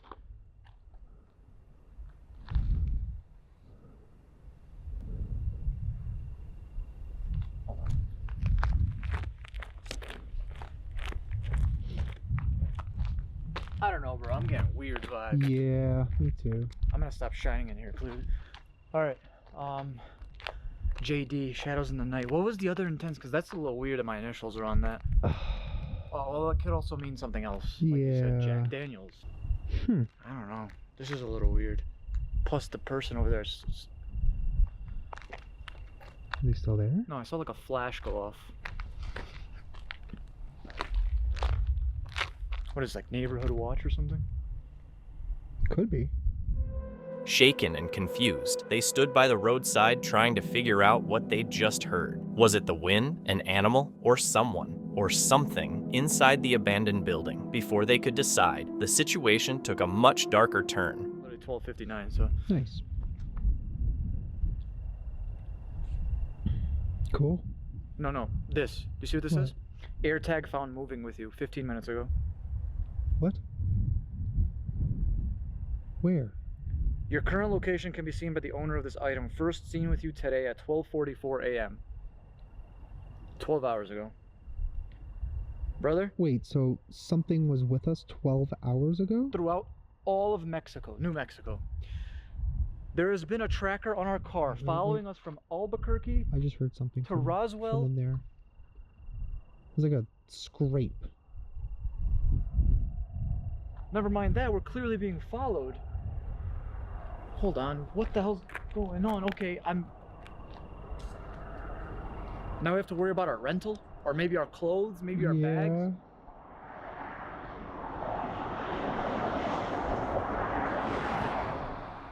Brother, look at this though. It's literally been following us from Albuquerque to Roswell to everywhere we've been in the mountains to I don't even know, it says a question mark right there. For 12 hours today, it's been following us. Yeah. So the entire day we've been filming, it's been with us everywhere. We went to the restaurant, we went there. Someone is literally tracking us throughout New Mexico. It's crazy. I mean, honestly, dude, at this point, it would make a lot of sense. Right? Yeah. That makes a lot of sense. Everything makes a lot of sense. Everything that's been happening here is literally bonkers. Well, what do we do now? Do we have to check the car. We have to completely check the car. Yeah. All right. I don't know why that randomly just popped up now. It said 15 minutes ago, but it just popped up now. When they checked their phones, they noticed something seriously disturbing. Their location history made it look like someone or something had been following them, tracking their movement all the way from home to where they were standing. You saw that, right? Dude, there was a person literally peeking through that hole in the wall. Wait, what? Right there. Right here? Yeah. What happened? I literally saw somebody looking through that. Oh, hell no. Let's get the hell out of here. Listen, dude, this is too much for me. Yeah. We gotta check this car first before we do anything. As they were about to leave, the friend who had approached the entrance earlier spotted something terrifying. Someone watching them from inside the abandoned building. A shadowy figure stood completely still, staring back at them. Panic took over, and they rushed into the car and sped off, leaving behind the mystery of who or what had been inside. Okay, well, there was a car that left something for Angelo. It was really weird. But that same car drove back and forth like numerous times. And where we were at was a dead end. So they kept like driving back and forth.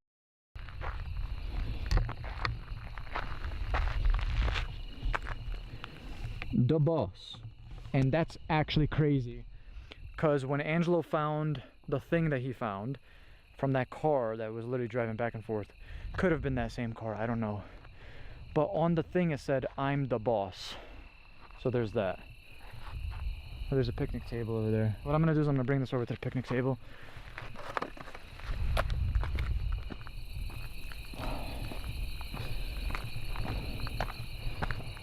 Wait, what does that say? Hold on.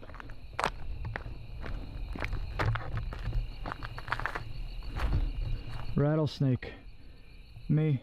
Rattlesnakes are found in this area. Oh, hell to the no, bro. Maybe what I'm hearing is a rattlesnake. And they're usually around rocks, aren't they? Bro, I don't like this at all. Or is that some type of bug? Alright. You know what, we'll do it in this picnic table. That's what she said. I'm the boss. Oh god. Something's written on that. I got a really bad feeling here, I'm not gonna lie. I'm gonna go over in that parking lot area. I'll take this with me. Okay. I really wish I had gloves, this is so dirty.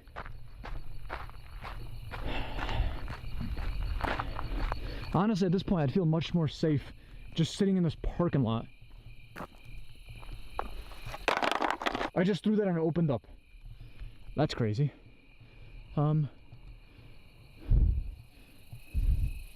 Just take a look around. See, right up there, that's where I saw those people. They're like up on those ruins.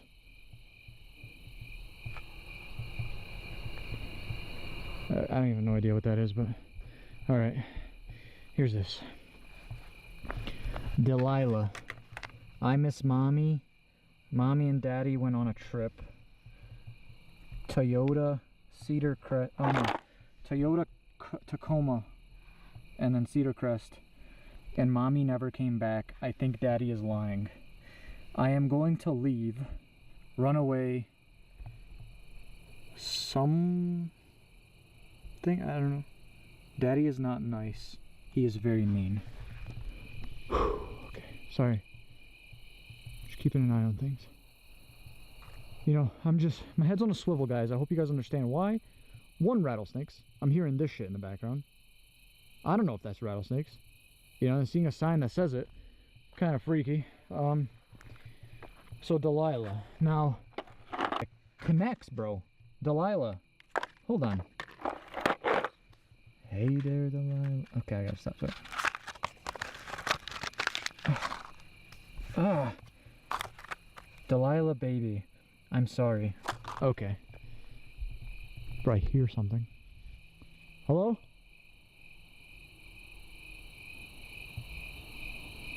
I'm like shaking right now.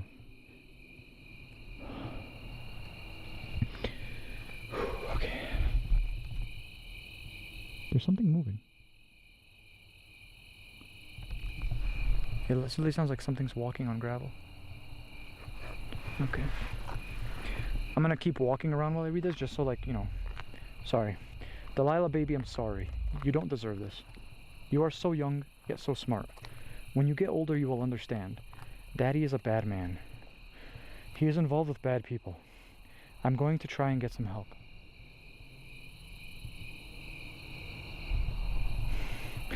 This may or may not work, but I'm afraid of what will come if I don't try. You may think I am a bad mommy for leaving, but I promise I am only thinking of you. Mommy is headed up into the mountains with Daddy. I'm going to try to escape. Mommy's going up into the mountains with Daddy, kind of where I'm at, where I'm finding this. So what is this? What is on the back of this note? Okay.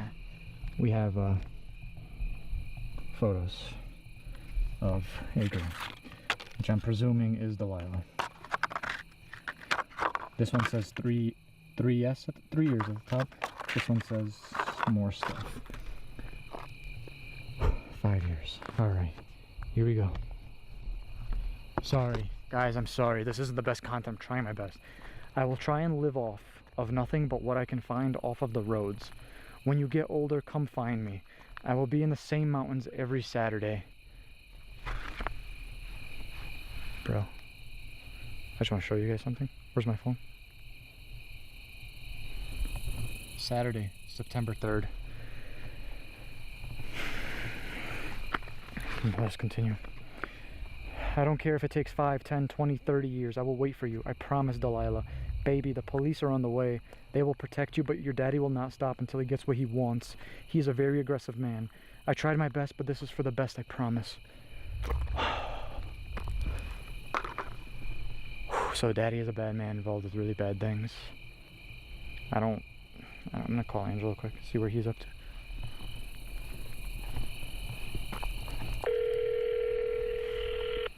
Look at the moon, guys. Oh wait, this area is closed from sunset to sunrise. Oh, well, damn it. What? Hey, man. Hey, what's up? Where the hell are you? A little bit of a distance away, I think. Not too far, though. How are you? How'd your point go? Pretty good, I think. A little bit of a dive, but cool area, though. Cool to look at. Cool, cool. I'm up in the, still kind of in the mountains. I'm near like a picnic area, but I found some really weird stuff. I just wanted to see if, I'm hearing tons of things around me, so I was wondering if you could just come pick me up. Yeah. Want me to send you my coordinates? Sure. Okay. Send current location. There it is. Pop her into the GPS. Come get me, brother. 1 second. Come on, phone work. Bro, where I'm at, it says there's rattlesnakes in the area. Looks like it's about 3.8 miles, give or take. I'm just walking to the car, so I just need a few minutes to get back.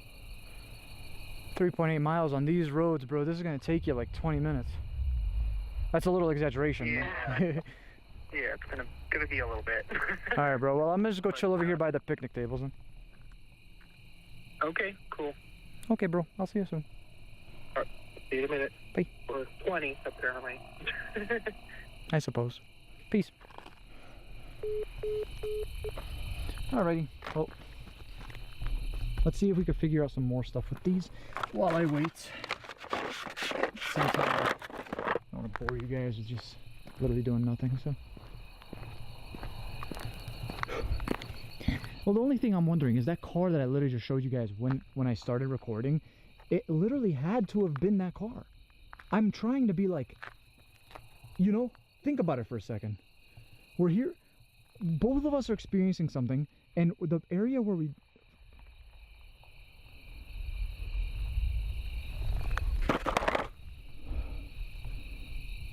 That's not Angelo. He said 3.8 miles. Oh, oh, I'm going over here. Please be open. Please be open. Please be open. They continued farther into the desert, moving past signs warning of rattlesnakes and scorpions, when they discovered a bizarre assortment of items: a children's book with stickers, a VHS tape, photographs, and a strange picture book. Who could have left something like this out there, and for what reason? And were they really meant to come across it? While walking through Fairview Lawn Cemetery, where more than 100 Titanic victims are buried, a man took a few casual photos, not thinking much of it at the time. Later on, while looking back through the pictures, he noticed something strange, a ghostly face appearing in one of the shots that he hadn't seen before. It made him wonder whether it was just a creepy trick of light and shadow, or if he had accidentally captured something far more mysterious. One Reddit user shared a creepy experience after waking up in their Airbnb to find a huge snowman standing just outside the next morning. The strange part was that less than a foot of snow had fallen recently, yet the snowman stood at least 5 feet tall. Even more unsettling, there were no footprints or disturbed snow anywhere around it. Nothing to suggest anyone had been there at all. Someone suggested that fresh snowfall might have covered the tracks, but that still didn't explain how such a massive, eerie snowman appeared out of nowhere, leaving the mystery completely unexplained. On February 12th, 2024, Rob Parsons records a solo gold prospecting trip on Tasmania's remote west coast. Known for content centered on gold hunting, bushcraft, and outdoor survival, he spends this episode working a secluded creek where gold is still present. Around him are remnants of earlier miners, forgotten tools scattered across a place that once offered enough reward to keep people returning. Morning. I slept in again, 8:45. Oh, day's getting away from me. I'm gonna rush brekkie and get straight down there and start working.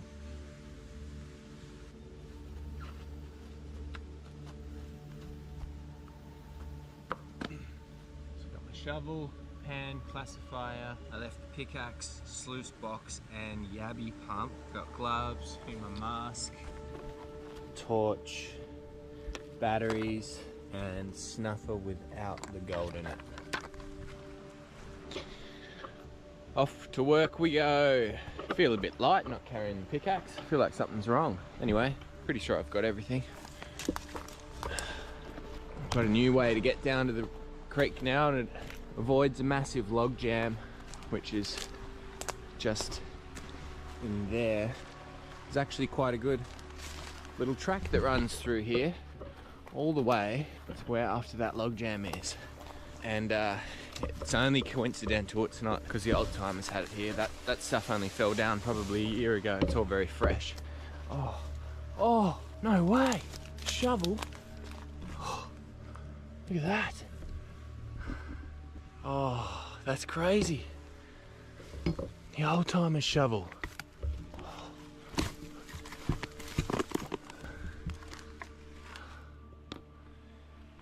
Mad. What the hell? Can't believe I just saw that. I just saw the face of it. Oh, there's heaps of stuff here. That's a fry pan. See that?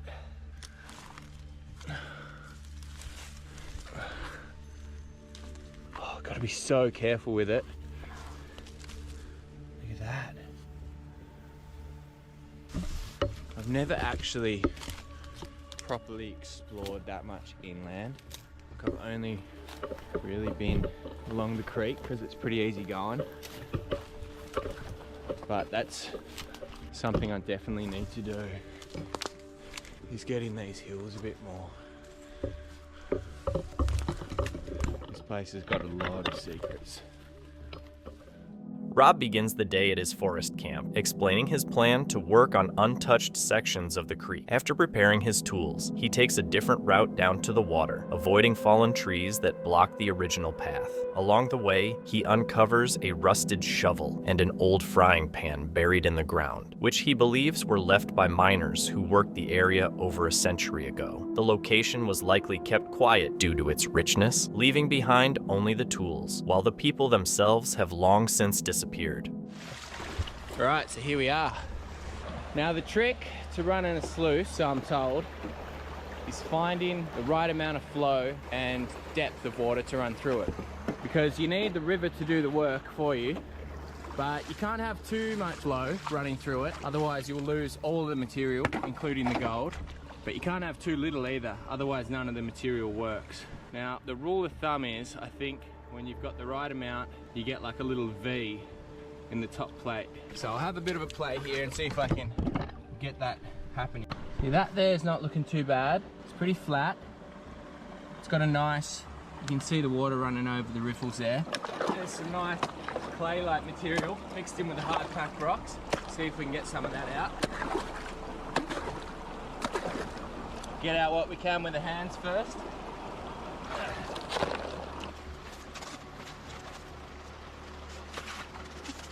We're just going to feed the concentrates into the sluice box, and we'll do this about maybe 10 pans full, and then we'll check what we've caught in the sluice.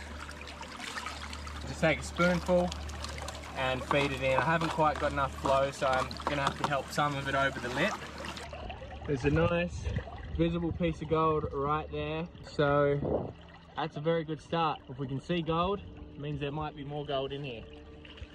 I'm going to take this riffle plate off and we'll see what we caught in the mat.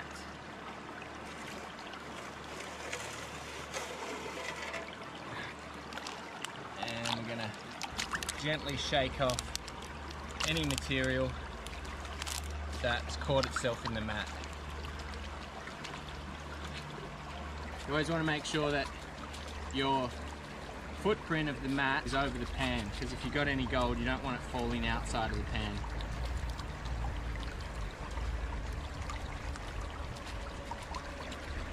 So I heard anyway. It's pretty good. Let's see what we got. So any gold we've got from the sluice mat will be sitting in the front part of this pan, and we'll just wash away all the light material to begin. Already got some heavies appearing, which is a great sign. There's what I'm looking at, some nice chunks coming through already. I guess that's the problem when you're working with these heavy sands and ironstone, is the gold isn't that much different to them in weight. So you got to be careful. So this here is 4 pans.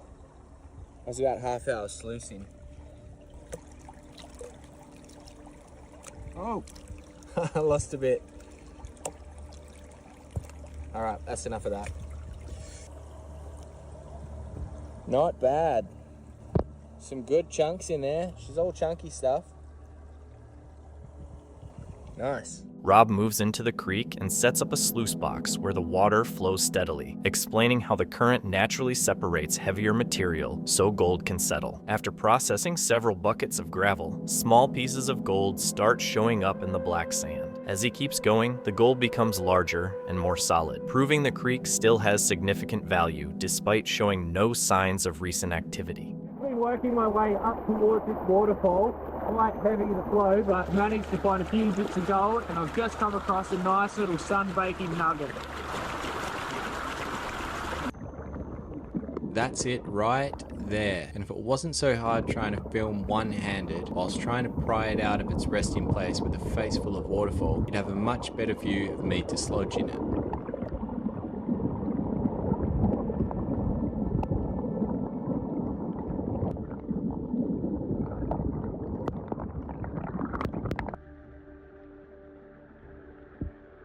Nice little ship. Nice little egg. Little speckled egg. Might be a gram there, I reckon. This spot began to show plenty more sunbakers, quite evident that the exposed surface of the bedrock was a thoroughfare for what we call a pay streak, a line that defines the path that gold travels in a stream. Small cracks in the bedrock provide the perfect place for the gold to get trapped as it travels over. Crazy, I've moved up like another foot.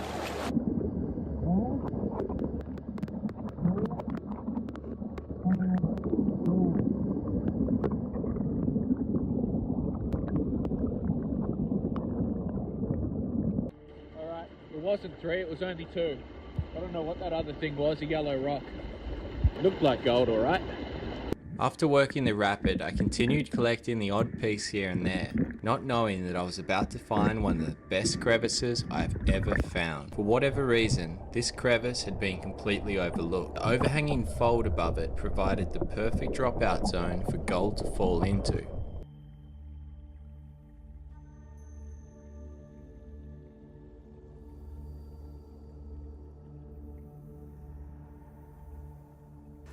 That's everything from today.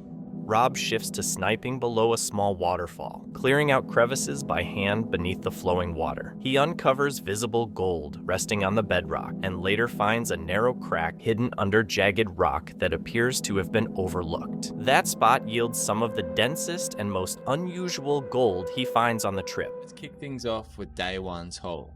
First up, we've got this beautiful chunk, 6-7.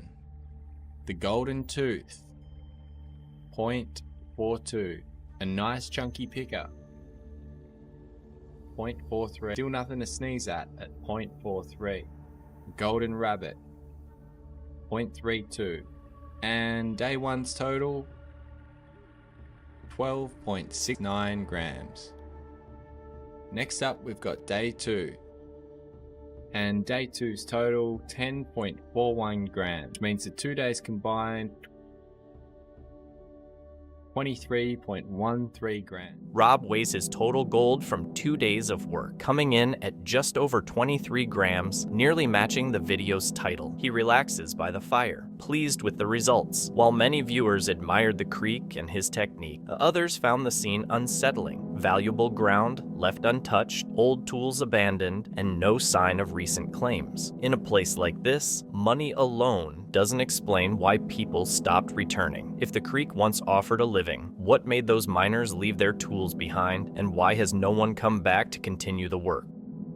A Reddit user stumbled across a disturbing photo, but it was what appeared near the doorway that really sent chills down their spine. In the background, a strange figure seemed to linger, its presence hard to explain. Some skeptics brushed it off as an oddly positioned person or even the back leg of an animal, while others saw something much more unsettling. Was it a shadowy figure hiding in the darkness, or the eerie outline of a body being dragged? Whatever it was, the image left people questioning what had truly been captured.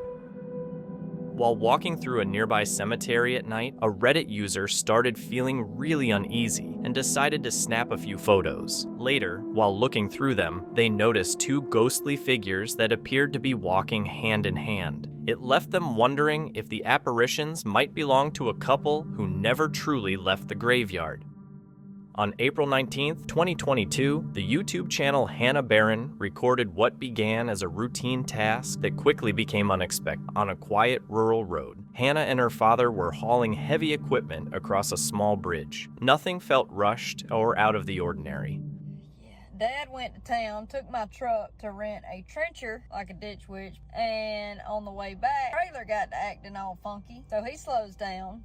Thankfully, and it comes up off the ball. It was hooked up correctly, sit down on it, all that good stuff, and broke the safety chains, dented my tailgate, and stopped in the middle of the road. And then before Daddy could get out of the truck, it rolled off the road, off a bridge, and now it's laying in a creek.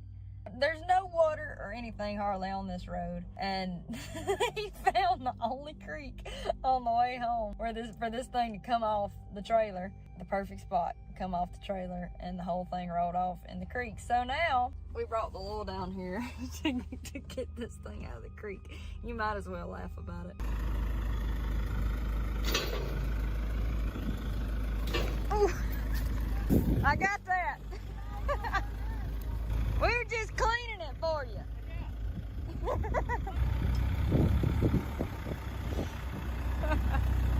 Oh gosh. Yeah.